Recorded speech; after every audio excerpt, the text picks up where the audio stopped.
Bringing the Tucson Public Voices Fellowship here to our community is really powerful. The stories and the expertise that we have here is something the world needs. I had something to contribute. I had something to say. And so it's important to me that I say it, and I'm going to keep saying it. There's this instant solidarity that comes out of the fact that we want to be better than what we are.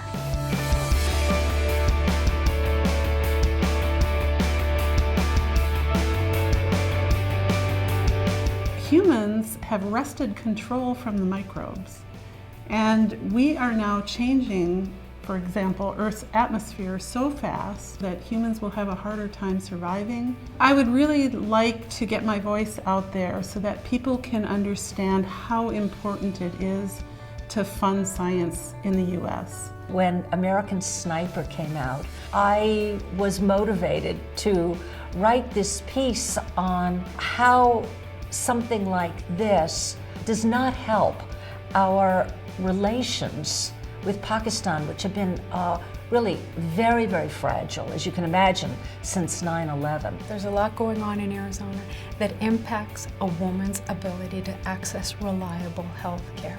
And we have the opportunity to do what women did in 1968. We're going to take it to the streets, we're going to ask for more, and we're going to get it. Yat ash a ya man the touchini in the shia, nanish as a touchini in the shlon, as a fan of Bushachin, Trabaha Dashanella, look Antiana Nasha.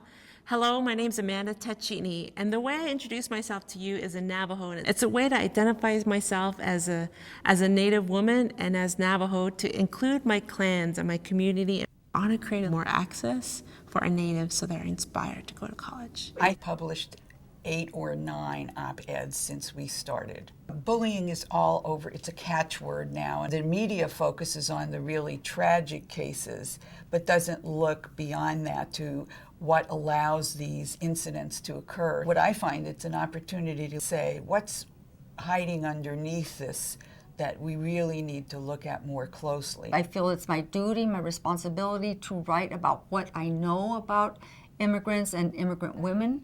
Within that immigrant population, there's a large number that are undocumented, and therefore they have very little voice in the policies that impact them. So there's not an issue in the United States that doesn't concern them. That we're talking about health issues, we're talking about economic issues. It's very important that I get as much information out there as possible.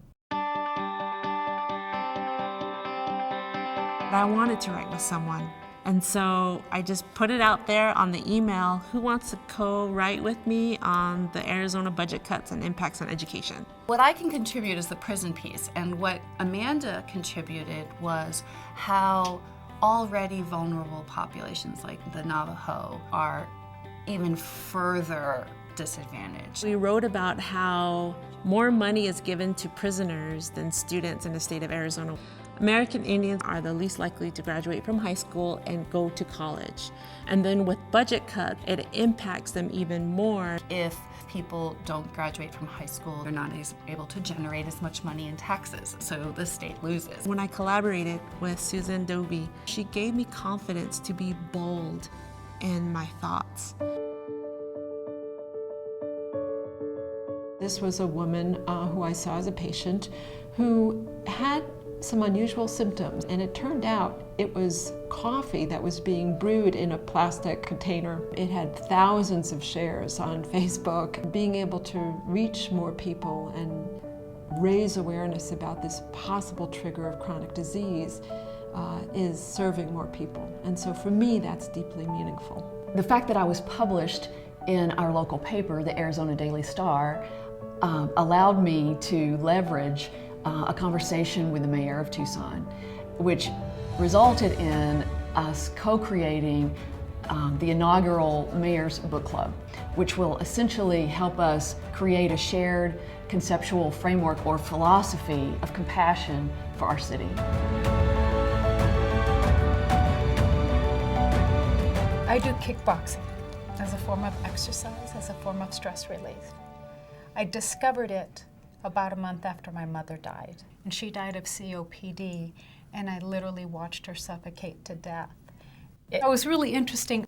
A lot of people telling me, you made me cry.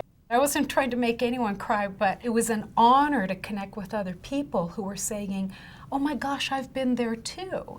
A simple 600-word piece led to an incredible dynamic discussion of our collective humanity. When you can educate people about the interconnection between these issues and they get it, that they'll all work together to make the community a better place. Well, the overarching theme for me is about disability justice and the different forms that it takes, because people don't understand at all what disables people.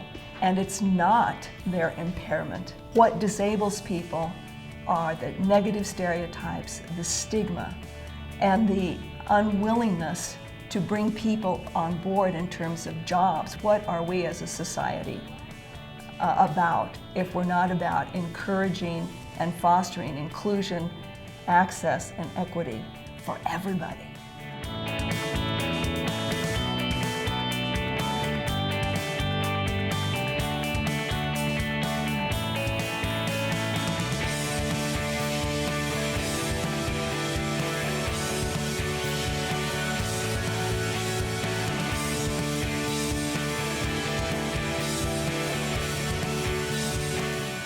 That's how we move forward as a society, when more people are exposed to better ideas, when the ideas and the emotion are so powerful that people can look at something differently. We have a social responsibility to be the voice of others, to speak for others, not just to elevate our own voices, but to uplift other people in the process.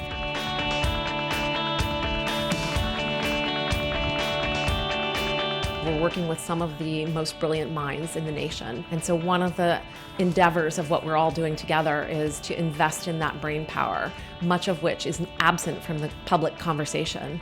What could we do, and what would be the return to society if we could invest in all those missing voices and missing ideas?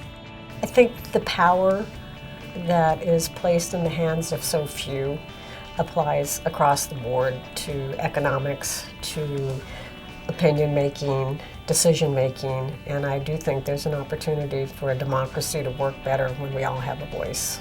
I've met women who are doing extraordinary things and with whom I can almost guarantee you 100% my life would not have come into contact. So I would say this has been transformative.